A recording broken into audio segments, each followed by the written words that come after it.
Gets infrared thermometers just like these, go for as low as $15. This particular model costs $38. It gives you a reading, very clear to understand. You can get it at all your big box stores.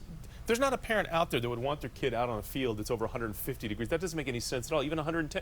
Right. Grass is 96. It doesn't get any hotter. Exactly. And you just start talking about the health effects that this happen.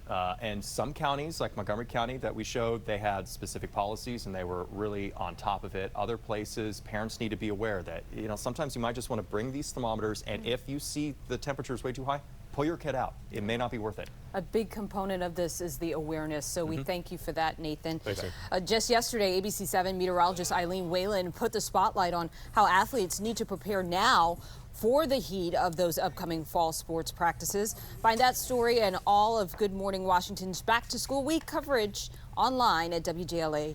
All right, let's turn our attention to the weather. And, it feels a lot cooler today, even though I know the temperatures are so high. Right. We did hit 90 degrees today, but it is cooler, especially when you go outside. We're down from those heat index values into the upper 90s, low 100s. So that's nice. And the rest of this week, we'll get a little bit of relief there. But we do have some storms to tell you about that's going to be out and about. So here's what it looks like at Chesapeake Beach, Maryland. The rain coming down. You see the dark sky. We do have a brand new warning there in Calvert County, which I'll show you in just a second. Live in Spotsylvania, you see the rain on the lens and the dark skies there as well. And as we look live here in Southwest D.C. off to the west, we have some rain that's heading this direction. But we're down to 85, so that's nice. 80 degrees Chantilly, 78 Gaithersburg, Martinsburg, and Leonardtown, all into the 70s right now.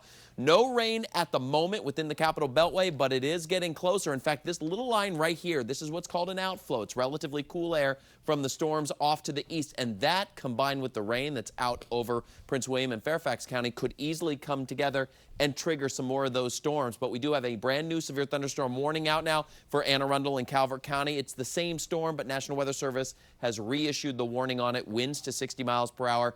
We're going to look at numerous cloud-to-ground lightning strikes. This is our live camera in Stevensville by the Bay Bridge looking to the south at that particular storm. So we'll be tracking that one out over the next half hour, essentially. And then off to the south around the northern neck, parts of St. Mary's County, you folks have a warning out right now. That also up until 7 o'clock. It's south of Leonardtown, but we'll be watching those. Elsewhere, you hit 66, you hit about, Gainesville or so, you drive all the way out to 81. That's a fairly wet drive. But another update for you.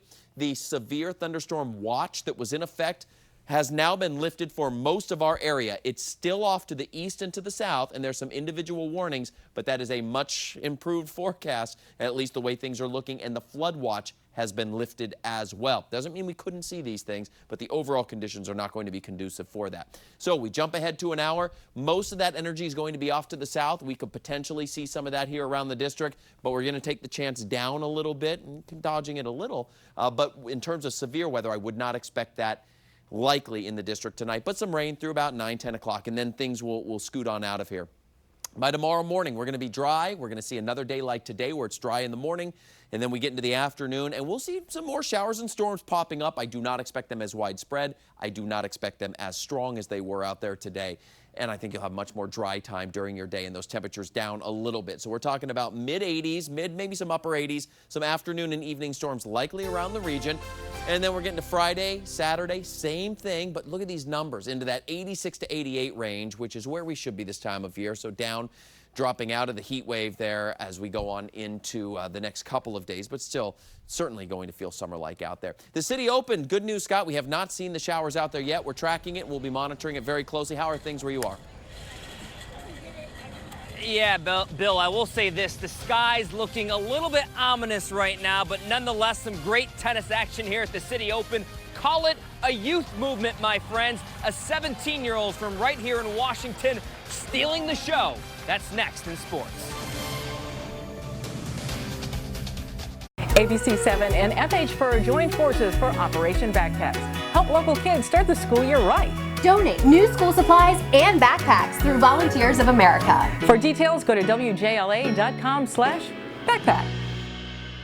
Summer's here, so pack up and go with Toyota. And go in style with a Camry that's loaded with the latest tech that supports your music, maps, and apps. Or go in a Highlander with seating for 8, a comfortable interior, and plenty of cargo space. Wherever you go this summer, you'll have more fun getting there in a Toyota. Now get a Highlander with $3,000 cash back.